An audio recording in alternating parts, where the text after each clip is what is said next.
Hello students, आज हम पढ़ेंगे क्लास नंबर 9 का पोलिनोमियल चैप्टर, जिसमें एक्सरसाइज नंबर 2.3 का इंट्रोडक्शन पार्ट 2।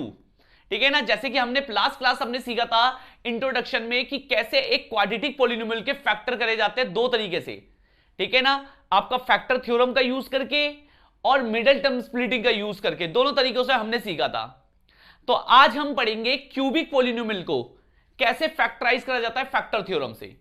तो भाई इसमें भी सेम वही है कि आप इस नंबर को नोटिस करोगे, ठीक है ना, 120। तो 120 का अगर आपने फैक्टर करे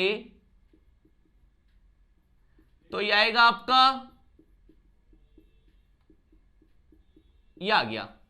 इसका मतलब आपके क्या आने चाहिए फैक्टर, +-1, +-5, +-3, +-2।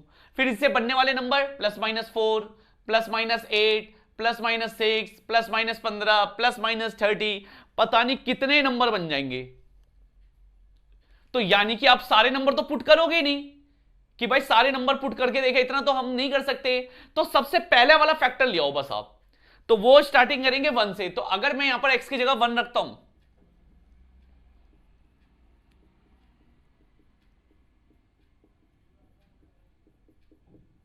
ये तो ये आ गया 143 - 143 = 0। इसका मतलब x - 1 +1 इधर गया, तो x - 1 इसका क्या आ गया, फैक्टर।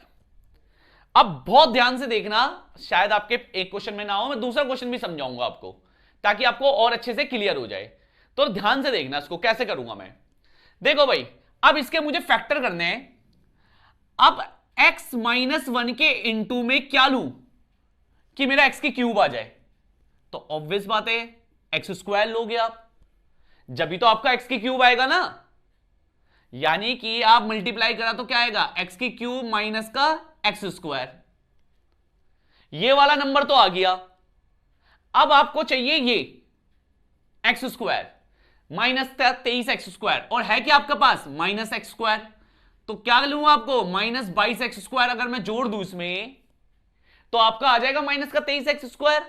तो यहां पर भी मैं वही करा, फिर अब x - 1 के साथ क्या लूं नंबर कि मेरा ये आ जाए -22x² आ जाए। तो मैं किससे मल्टीप्लाई करूंगा, -22x से। समझे ना क्या करा भाई मैंने, क्यों करा, ताकि मेरा ये वाला नंबर आ जाए -22x² आ जाए। साथ साथ में रफ काम भी करते रहो ताकि आपको दिक्कत ना हो। अगर अब मैं इनकी मल्टीप्लाई करूं तो क्या आएगा, माइनस का 22x² और माइनस माइनस प्लस 22x, ये आ गया। बट अब आपको चाहिए क्या, 142x प्लस का, और ये कितना है 22x।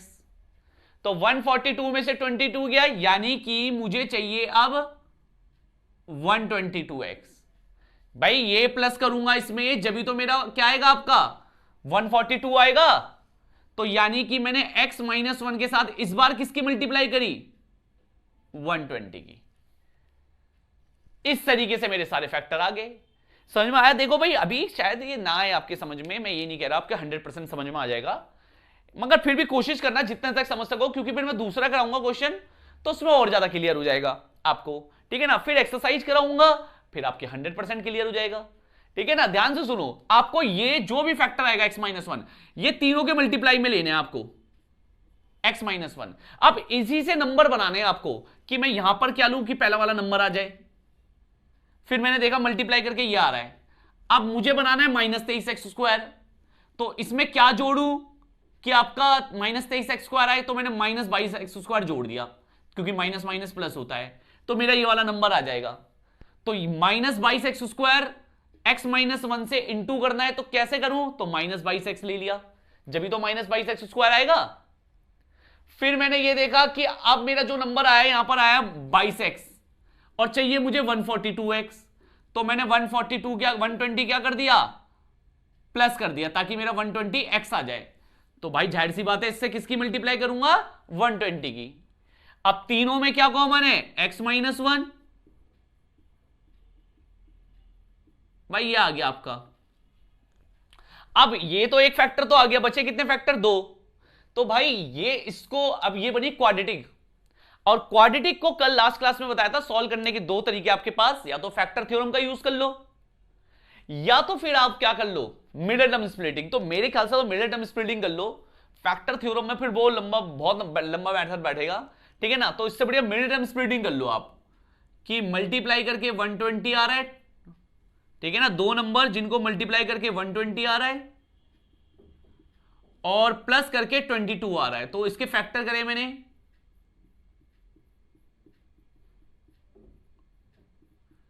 ठीक है। इन सब नंबर का यूज करो, किनको प्लस करके 22 आ रहा है, देख लो भाई। जैसे एक मैं बना लेता हूं, 5 3 जा 15, 2 2 जा 4, 4 2 जा 8, तो 15 और 8 को प्लस करूंगा 22 नहीं आएगा। इस तरीके से बनाना है आपको। फिर दूसरा नंबर मैंने देखा, ठीक है ना, फिर मैंने दूसरा नंबर देखा 5 2 जा 10 और एक नंबर देखा 3 2 जा 6, 6 2 जा 12, तो एक नंबर बन रहा है 10 और एक नंबर बन रहा है 12, तो आ रहा है भाई 22। तो इसका मतलब ये है कि ये बना 12x प्लस 10x, ये बना आपका। ये हटा देता हूं, क्लियर है भाई। तो ये आपका आया क्या भाई, साइन चेंज हो जाएंगे, ये आ गया, ठीक है। तो x कॉमन लिया, x माइनस 12, यहां से माइनस 10 कॉमन लिया, x माइनस 12,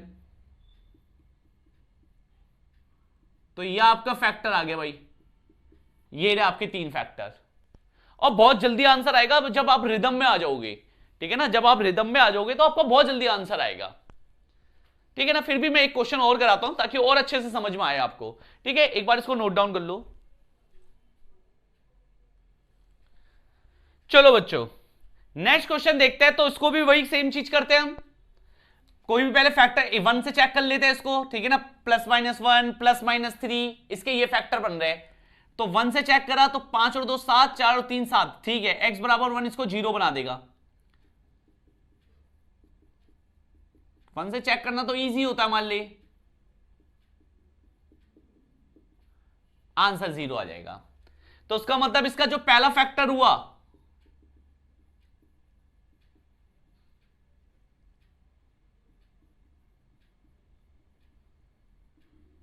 पहला फैक्टर x-1 हुआ, क्लियर है। अब सेम वैसे आ जाओ दोबारा, x-1 लिया, अब यहां पर क्या नंबर लूं कि मेरा 2x की पावर 3 आ जाए, तो सब बोले सर 2x स्क्वायर ले लो, तो जब भी तो मल्टीप्लाई करूंगा 2x की पावर 3 आएगा, तो भाई मल्टीप्लाई करना, तो आपका ये आ गया, ये आ गया 2x की पावर 3 माइनस का 2x स्क्वायर, ठीक है भाई। थोड़ी इधर की साइड लिख देता हूं,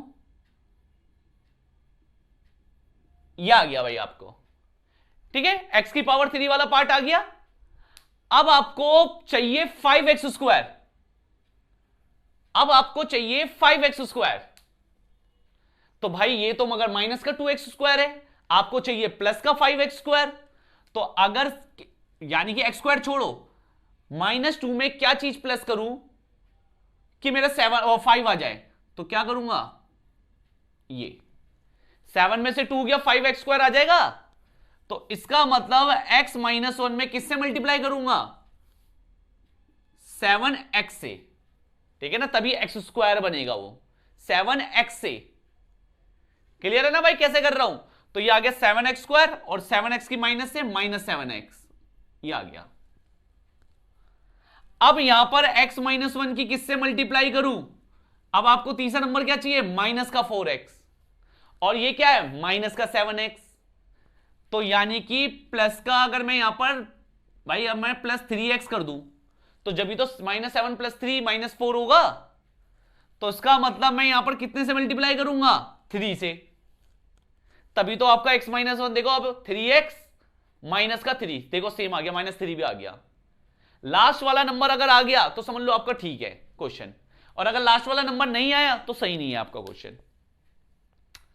समझ में आ गया भाई कैसे करना है इसको, जिसकी आपकी कैलकुलेशन जिसके सही फास्ट है तो इजी, उसको ज्यादा मुश्किल नहीं लगेगा, ठीक है ना। x-1 x-1 x-1 लिखना है, फिर यहां पर नंबर इसके लिए देखते हैं यहां पर जो नंबर लिखते हैं वो इसके लिए लिखते हैं, और यहां पर जो नंबर होता है वो इसके लिए लिखते हैं, ये अपने आप आ जाता है। तो x माइनस 1 सब में है, तो बचा 2x² प्लस 7x प्लस 3, ये आ गया। तो उसका मतलब क्या है, मल्टीप्लाई करके 6 आना चाहिए और प्लस करके 7 आना चाहिए। कौन से दो नंबर है जिनको मल्टीप्लाई करके 6 आता है और उन्हीं दो नंबर को जोड़ के 7 आता है? तो 6 और 1, यानी कि 6 और 1, ये। तो भाई आपका आया x माइनस 1, क्या कॉमन है इसमें? 2 और x, ये आ गया। इसमें क्या कॉमन है? कुछ भी नहीं, सिर्फ 1, ये आ गया। तो बचा क्या? x प्लस 3 कॉमन आया, तो बचा क्या? 2x प्लस का 1। ये लो भाई, इसके आगे 3 फैक्टर। अगर आपको एक बार रिदम बन गया ना, बहुत शॉर्टकट मेथड है अगर आपका रिदम बन गया, क्योंकि दूसरा तरीका ना आपका डिवाइड करने वाला है, याद रखना। फिर मैं इससे जो आता है आपका आंसर, इससे इसको डिवाइड करा जाता है। अगर आपका रिदम बन गया, मैं अभी एक्सरसाइज के क्वेश्चन कराऊंगा आपको, 4 क्वेश्चन है, 4 पार्ट है, तो 4 पार्ट और करवाऊंगा मैं आपको एक्सरसाइज के, मगर प्रैक्टिस तो आपको ही करनी है। मगर एक बार रिदम बन गया तो ये क्वेश्चन बहुत छोटा लगेगा आपको कि कैसे फैक्टराइज करे जाते हैं। क्लियर है? फिर भी आप एक बार, 2 बार, 3 बार, 4 बार वीडियो को देखो तो शायद आपके 50-60% भी समझ में आ गया, अगर तो 100% आपके एक्सरसाइज में आ जाएगा, कोई दिक्कत नहीं है। ठीक है ना? तो एक बार ढंग से देखो वीडियो को, पहला पार्ट दूसरा पार्ट दोनों वीडियो अच्छे से देखो ताकि आपको अच्छे से क्लियर हो जाए। ठीक है? तो फिर मिलते हैं हम आपसे नेक्स्ट क्लास में।